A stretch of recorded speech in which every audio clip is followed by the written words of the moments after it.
El tema de hoy, empezamos ya con las teorías de radiología 2.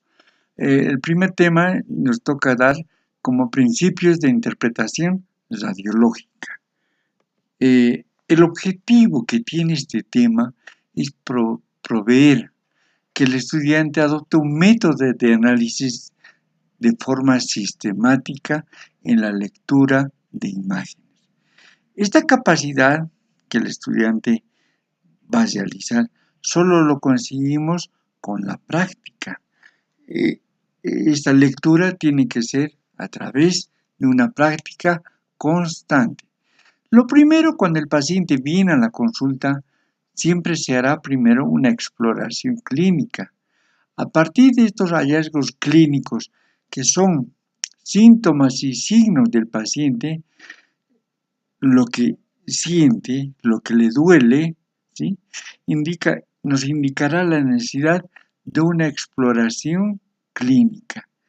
El profesional, al ver todo este examen clínico de los signos y síntomas, deberá seleccionar el tipo de radiografías que necesita el caso y a su vez debe saberlas interpretar. Dependiendo del caso, por ejemplo, si yo voy a solicitar una periapical, una técnica de la bisectriz, entonces tengo que saber interpretar esta técnica. O si solicito una panorámica, también tengo que saber interpretar la radiografía panorámica. La obtención de la imagen. Una vez que tengamos la imagen, tenemos que ver la calidad de esta imagen, que tiene que servirnos para hacer un buen diagnóstico, o sea, una buena calidad, con todos los contrastes. Antes de analizar nosotros, antes de analizar, hacer la lectura, la interpretación radiográfica, siempre debemos observar la calidad de la imagen. Si está con todos los contrastes, no está distorsionada, o sea, no está elongada ni escorzada, que tenga un buen contraste entre lo radio opaco y lo radiolúcido, que no tenga errores, o sea, que no haya ciertos penumbra, o sea, que la imagen esté nítida y bien definida. Luego, de una vez que veamos que la técnica está buena, también observaremos el revelado de esta imagen. ¿Sí? Tienen que tener un buen contraste. ¿Por qué? Si una imagen muy oscura no nos sirve para hacer nuestro análisis de diagnóstico. O si está muy blanda o blanca, tampoco nos sirve. Entonces la imagen tiene que estar con un buen contraste. Estos errores nos van a imposibilitar su interpretación. El número y tipo de imágenes. Para esto nosotros, el profesional, debe ser cauteloso al realizar una interpretación que está basada en una sola proyección, ya sea una panorámica o una periapical.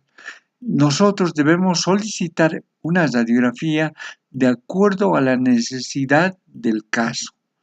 Si, por ejemplo, vamos a tratar una pieza dentaria, no necesitamos solicitar una panorámica, solicitaremos una técnica de la bisectriz u otro tipo de técnicas intraorales. Pero si vamos a queremos ver realizar una ortodoncia, entonces solicitamos que tomen una radiografía panorámica para ver todas las patologías, ya sea no solamente dentarias, sino también de las estructuras anatómicas. Entonces, cada caso también se necesita una proyección adecuada. Eso debe estar anotada en la solicitud que se va a enviar hacia el gabinete de rayos X. Una vez que ya hemos visto la radiografía, debemos nosotros realizar la exploración radiográfica. ¿sí? El primer paso es emplear un método de forma sistemática. Nosotros debemos realizar un orden de lectura, no estar tomando una imagen por acá, luego volvemos a la corona, luego volvemos al ápice y luego otra vez no. El análisis tiene que ser de forma ordenada y saber identificar la anatomía normal y ser capaz de reconocer el aspecto anormal. Para hacer este tipo de exploraciones radiográficas tenemos que saber la normalidad y saberla diferenciar con lo anormal o con lo patológico. Pueden existir más de unas anomalías, por ejemplo, imágenes cariosas, pérdidas óseas, como estamos viendo acá la imagen. Estamos viendo acá una imagen radiolúcida por mesial, ¿sí? Entonces, esta imagen radiolúcida nos dice que esta pieza adolece de una lesión cariosa. A su vez, hay compromiso pulpar. Cuando hay compromiso pulpar, nosotros tenemos que bajar hasta el ápice y ver qué está pasando con los tejidos de sostén, o sea, con el ligamento periodontal y con la lámina dura. Esa es hacer un orden sistemático, ¿sí?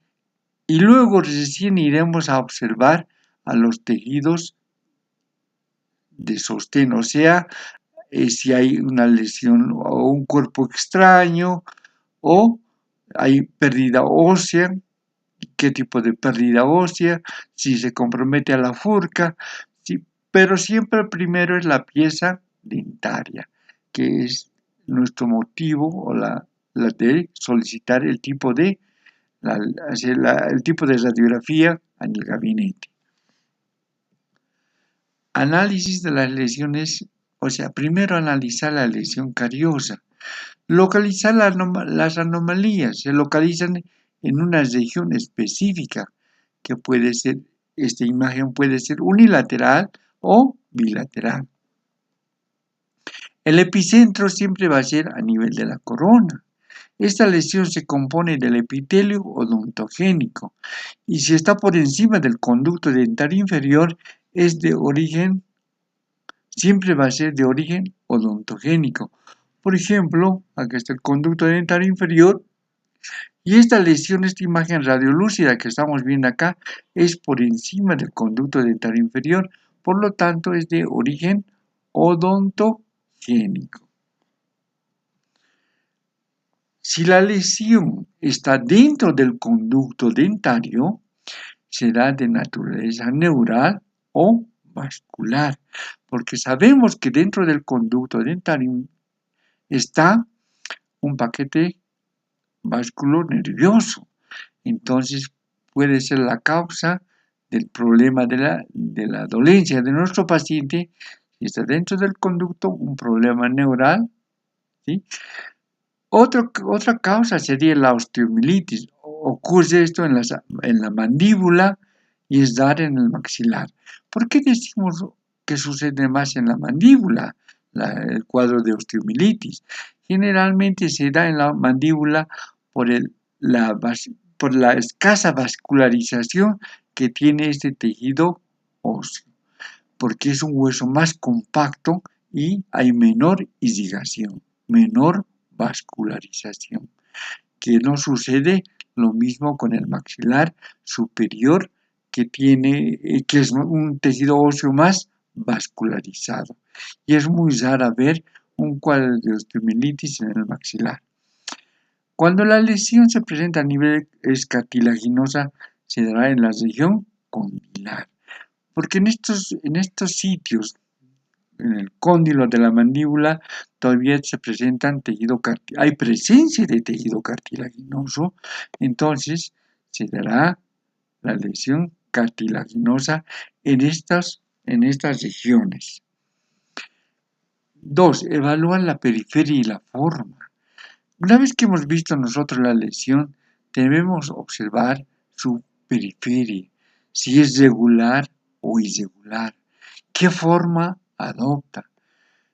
Cuando está bien definida, adopta un margen corticalizado, un margen radio opaco, un borde radioopaco. Este borde puede ser radiolúcido o radioopaco, disculpe, es uniforme y continuo, ejemplo, en los quistes. Estos quistes tienen un margen esclerótico, un margen corticalizado, es un borde amplio. El hueso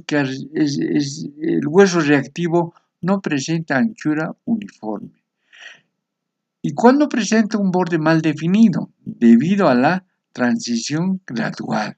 Por ejemplo, de un granuloma que tiene un borde mal definido, esta va a ir adoptando de forma gradual, este granuloma se va a convertir en un quiste y va adoptando ese borde definido. Forma, acá está por ejemplo un quiste, lo que hablábamos anteriormente. Miren un borde bien definido y un margen corticalizado radio opaco y un contenido totalmente radiolúcido. En cambio, un granuloma siempre va a ser irregular, ¿sí? Porque hay un contenido de tejido de granulación. Este está en una etapa de transición, convirtiéndose en un quiste, mire, por la inmensidad o por el tamaño que tiene. Entonces, por el tamaño que tiene de esta lesión, si no cabe en una radiografía periapical, entonces debemos solicitar una radiografía un poco más grande, como una oclusal, para que nos muestre la integridad de toda esta lesión. O también puede ser una panorámica. La forma de la lesión está determinada de una forma irregular, por ejemplo, un granuloma, y de forma circular, similar a un globo, ejemplo, el quiste, ¿no? La imagen de arriba. De forma festoneada o de una forma irregular, que presentan o semicírculos, que reflejan su crecimiento, ejemplo, los granulomas. Aquí está lo que decíamos, por ejemplo, acá, en esta imagen de acá, tenemos una fractura coronaria, un resto radicular, hay comunicación pulpar en esta pieza, en esta pieza 6, pero por debajo, ¿qué estamos viendo del ápice?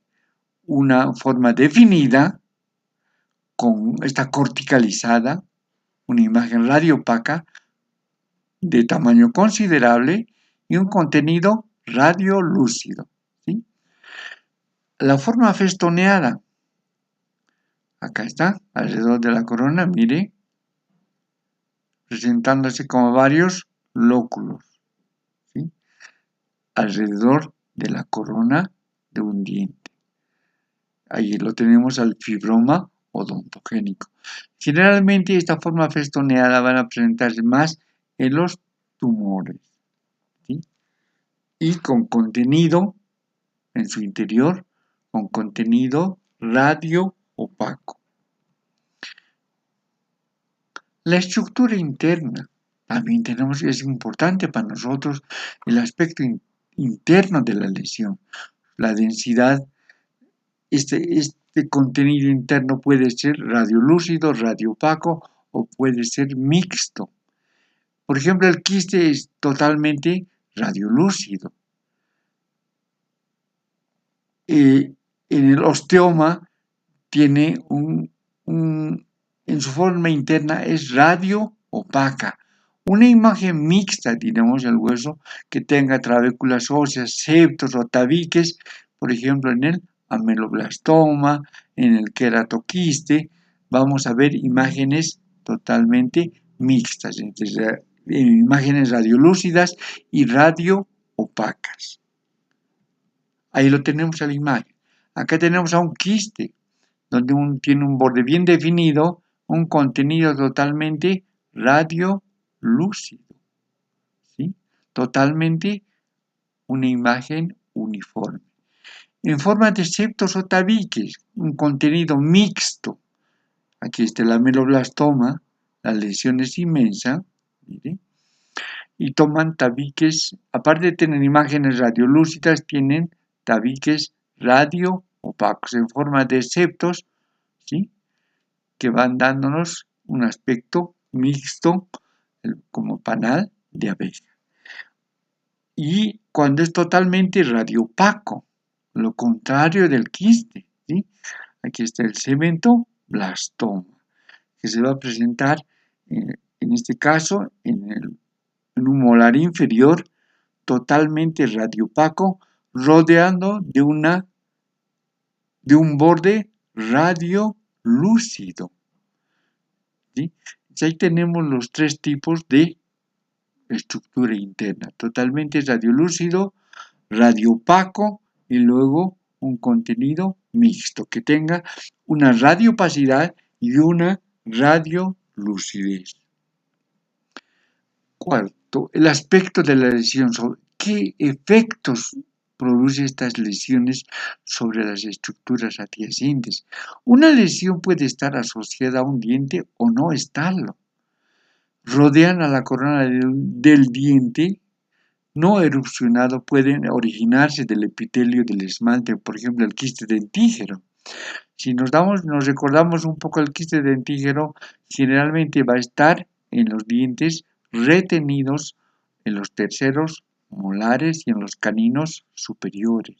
Entonces, esta lesión solamente va a rodear a la corona del diente.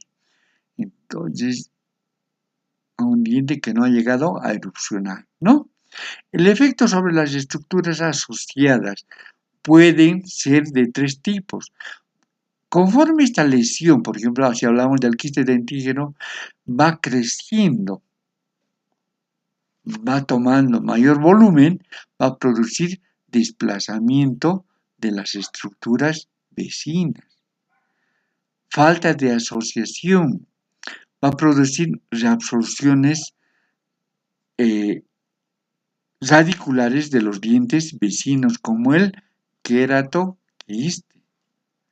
Entonces, estas lesiones, conforme van creciendo, van a ir produciendo ciertas lesiones a las estructuras adyacentes, a las estructuras que los rodean, por ejemplo, al tejido óseo.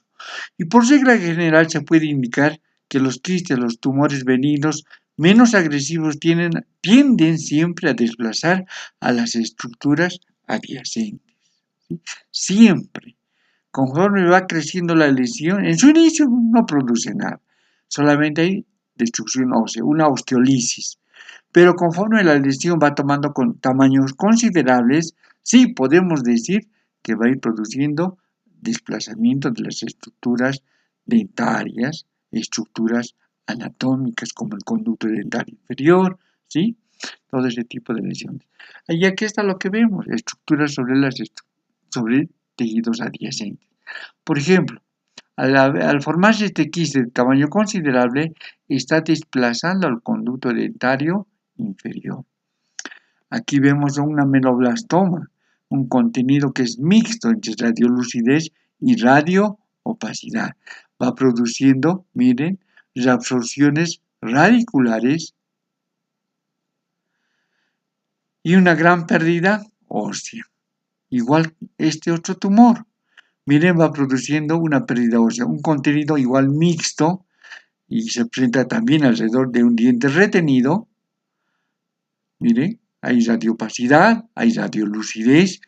¿Cómo va destruyendo al tejido óseo? Va tomando el cuerpo de la mandíbula y va tomando la rama ascendiente y va produciendo reabsorción de las raíces, de la raíz de esta pieza 7. Una vez observado todos estos pasos que hemos visto, siempre debemos formularnos un diagnóstico radiográfico, un diagnóstico presuntivo, que junto con el diagnóstico clínico se llegará a un diagnóstico definitivo, ¿sí? Todos los hallazgos radiográficos recogidos anteriormente lo debemos realizar de una forma organizada. 1. Localizar la anomalía. ¿Dónde está ubicada la posición anatómica? Si está localizada o está generalizada. Si es unilateral la lesión o es bilateral. Si es única o multifocal. Entonces, todo esto tenemos que llegar a observar en nuestra radiografía. No solamente abocarnos a la lesión que está presentando en la pieza dentaria, sino debemos observar más allá, dependiendo del tipo de radiografía que estamos viendo. 2, debemos ver la periferia y su forma. Si esa periferia está bien definida, está corticalizada, si la lesión está de forma socavada. En este caso de un quiste dentígeno, estamos viendo acá en un diente retenido, un tercer molar, que todavía no ha llegado a erupcionar, miren, y estamos viendo a nivel del límite amelo cementario una imagen radiopaca que está rodeando a la corona del diente. Su contenido es radiolúcido, ¿sí? Generalmente contiene un líquido porque es totalmente oscuro, negro, radiolúcido. Entonces contiene un líquido que proviene del líquido tisular. Cuando está mal definida, es invasiva, agresiva, tiene una forma festoneada e irregular. Generalmente esto sucede con los tumores malignos. Son agresivos, invaden rápido a otras estructuras.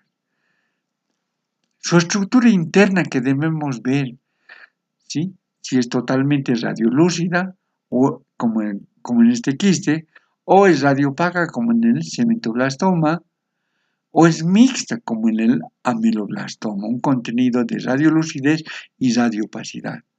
También debemos analizar las estructuras que la rodean, la lámina dura, si hay pérdida o ausencia de la lámina dura, cómo está nuestro ligamento periodontal a nivel apical, ¿sí? Cómo si hay relación con el conducto dental inferior, con el seno maxilar.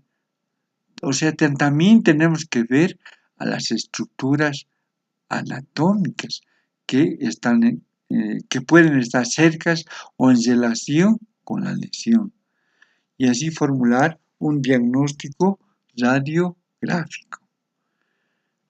Este comentario les hago, jóvenes, en que la interpretación radiográfica es importante para el cuidado del paciente. ¿Para qué? Para poder realizar un buen tratamiento. La capacidad del profesional y también probar la capacidad del profesional para detectar enfermedades que no se pueden identificar clínicamente. Entonces la radiografía nos va a presentar o nos da esa facilidad para ver lo que clínicamente no vemos.